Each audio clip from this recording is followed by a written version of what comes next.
بسم اللہ الرحمن الرحیم۔ شب برات والے دن اللہ تعالیٰ سورج کے غروب ہونے پر پہلے آسمان پر آ جاتا ہے اور اللہ تعالیٰ اپنی پیدا کی ہوئی ساری دنیا کو دیکھتا ہے۔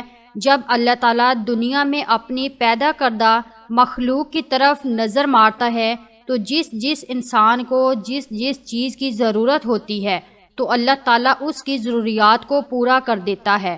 کچھ بدقسمت انسان ایسے ہوتے ہیں جو کہ شب برات والی رات بھی اللہ تعالیٰ کی نعمتوں سے محروم رہ جاتے ہیں۔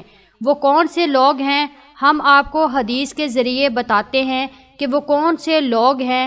حضرت عطار بن یسار فرماتے ہیں کہ شعبان کی 15ویں رات اللہ تعالیٰ روح کو قبض کرنے والے فرشتے کے ہاتھ میں پورے سال کی فہرست تھما دیتا ہے کہ کس انسان کو کس مقام پر اس کی جان لینی ہے۔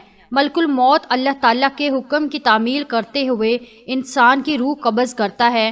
ہر انسان کام میں مصروف ہوتا ہے۔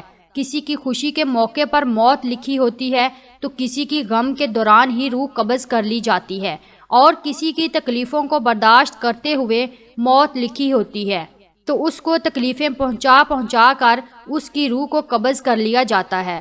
حضرت عثمان بن محمد فرماتے ہیں کہ نبی اکرم صلی اللہ علیہ وسلم کا فرمان ہے کہ اللہ تعالیٰ انسان کی عمریں ایک شب برات سے دوسری شب برات تک مقرر کرتا ہے۔ انسان کے ذہن و خیال میں یہ بات نہیں ہوتی ہے کہ اللہ تعالیٰ نے ان کا نام لکھ کر ملک الموت کے ہاتھ میں تھما دیا ہے۔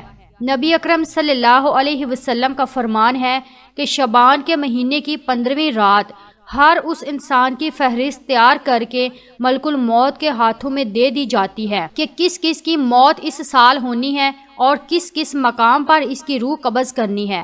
حضرت ابو ہریرہ رضی اللہ تعالی عنہ ایک حدیث کو اس طرح سے بیان کرتے ہیں کہ نبی اکرم صلی اللہ علیہ وسلم کا فرمان عالی شان ہے کہ شب برات کی رات اللہ تعالیٰ کے حکم کی تعمیل کرتے ہوئے جبرائیل میرے پاس تشریف لائے اور فرمایا، اے اللہ کے نبی صلی اللہ علیہ وسلم، اپنے سر مبارک کو آسمان کی طرف اٹھائیے۔ میں نے جبرائیل سے پوچھا، اے جبرائیل، یہ کون سی رات ہے؟ حضرت جبرائیل نے بڑے ادب و احترام کے ساتھ مجھے فرمایا، اے اللہ کے نبی صلی اللہ علیہ وسلم، یہ وہ بابرکت رات ہے جس رات اللہ تعالیٰ جنت کے تمام دروازوں کو کھولتے ہوئے ہر اس انسان کی بخشش کر دیتا ہے جس نے اللہ تعالیٰ کے علاوہ کسی اور کی عبادت نہ کی ہو۔ اس کے علاوہ اللہ تعالیٰ سود خور، شرابی، زانی کو اس وقت تک جنت میں داخل نہیں کرتا ہے جب تک وہ اپنے گناہوں سے توبہ نہ کر لیں۔ جب رات کا چوتھائی حصہ ختم ہو گیا تو جبرائیل میرے پاس آئے اور فرمانے لگے، اے اللہ کے نبی صلی اللہ علیہ وسلم، اپنا سر مبارک آسمان کی طرف اٹھائیے۔ نبی اکرم صلی اللہ علیہ وسلم فرماتے ہیں کہ میں نے دیکھا کہ جنت کے سارے دروازے کھلے ہیں۔ جنت کے سارے دروازوں پر پہلے دروازے سے لے کر 5ویں دروازے تک ایک ایک فرشتہ کھڑا ہو کر یہ بات کہہ رہا تھا کہ خوشی ہو اس انسانوں کے لیے جنہوں نے اس رات اللہ تعالیٰ کی بارگاہ میں سجدے کیے، رکوع کیے، دعا کی، اللہ تعالیٰ کا ذکر کیا، اور جس انسان نے اللہ تعالیٰ سے ڈرتے ہوئے اس رات کو اپنی آنکھوں سے ایک آنسو کا قطرہ گرایا، اس انسانوں کو اللہ تعالیٰ نے معاف کر دیا ہے، اس کے سارے گناہوں کو بخش دیا ہے۔ چھٹے آسمان پر جنت کے دروازے پر ایک فرشتہ کھڑا یہ بات کہہ رہا تھا کہ خوشی ہو ان انسان کے لیے جو دین اسلام پر پکا یقین رکھتا ہے۔ 7ویں آسمان پر ایک فرشتہ کھڑا یہ بات کہہ رہا تھا کہ کوئی دنیا و آخرت میں کسی انسان جس کے دل میں کوئی نیک تمنا ہو اس کی طلب کو پورا کیا جائے گا۔ 8ویں دروازے پر ایک فرشتہ کھڑا یہ بات کہہ رہا تھا کہ کوئی ہے جو اپنی گناہوں کی بخشش کروانا چاہتا ہے، اس کے سارے گناہوں کو معاف کر دیا جائے گا۔ یہ سارا ماجرا دیکھ کر حضرت محمد صلی اللہ علیہ وسلم نے حضرت جبرائیل علیہ السلام سے دریافت کیا، اے جبرائیل، یہ جنت کے دروازے کب تک کھلے رہتے ہیں؟ حضرت جبرائیل علیہ السلام نے فرمایا کہ یہ جنت کے دروازے صبح سورج نکلنے پر بند ہو جاتے ہیں۔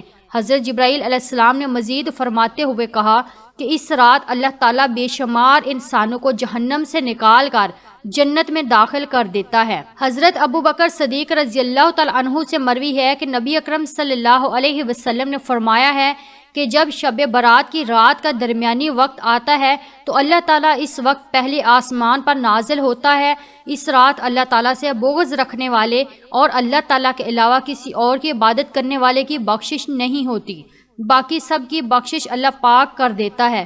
اگر اس رات اپنے رب کے حضور ندامت اشک کے آنسو بہائے اور نالہ فریاد کرے، اپنے صغیرہ کبیرہ گناہوں کے لیے معافی کا درخواست گار بنے، تو اس وقت بدحالی خوشحالی اور تنگی آسانی میں بدل جاتی ہے۔ بنی اسرائیل کے ایک بے حد گناہ گار شخص نے صرف توبہ کا ارادہ کیا، ابھی مکمل طور پر توبہ نہ کی، مگر نیت ارادہ کے سبب تقدیر بدل دی گئی اور جنت میں پہنچایا گیا۔ اگر آج حضور صلی اللہ علیہ وسلم کی افضل امت کا ایک گنہگار اور سرکش شخص توبہ کرے تو کیا اس کی تقدیر نہیں بدل سکتی؟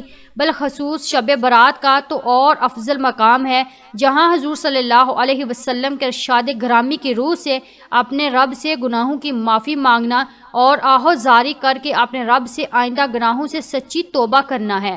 فضائل شب برات۔ اسلامی مہینوں میں شعبان کے مہینے کو خاص اہمیت حاصل ہے۔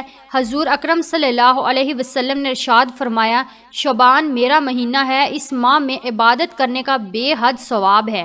اس مہینے کو بزرگی اس لیے بھی حاصل ہے کہ اس مہینے کے درمیان ایک ایسی مقدس رات آتی ہے جس کو شب برات کہتے ہیں۔ حضور اکرم صلی اللہ علیہ وسلم نے ارشاد فرمایا کہ جب شعبان کی 15ویں رات ہو تو رات کو جاگا کرو اور اس کے دن میں روزہ رکھو۔ شعبان میں فضائل درود شریف۔ رسول اللہ صلی اللہ علیہ وسلم کا ارشاد ہے، جو شخص ایک بار مجھ پر درود شریف بھیجتا ہے، اللہ تعالیٰ اس پر 10 بار رحمت نازل فرماتا ہے۔ اس لیے دانش مند مومن کے لیے ضروری ہے کہ وہ ماہ شعبان میں غافل نہ رہے بلکہ رمضان المبارک کے استقبال کی تیاری شروع کر دے، گزشتہ اعمال سے توبہ کر کے گناہوں سے پاک ہو جائے، ماہ شعبان میں ہی اللہ کے سامنے گریہ زاری کرے اور رو رو کر اپنے رب کو منائے۔ حضور اکرم صلی اللہ علیہ وسلم کا ارشاد گرامی ہے، ماہ شعبان میں جو کوئی 3000 مرتبہ درود شریف پڑھ کر مجھے بخشے گا، بروز قیامت اس کی شفاعت کرنا مجھ پر واجب ہے۔ یاد رکھیے، جب تک بندوں کے ذمہ فرض باقی ہوں اس وقت تک نفل عبادت قبول نہیں ہوتی۔ نوافل کی کثرت سے بہتر ہے کہ بندہ اپنی قضا نمازیں ادا کرے۔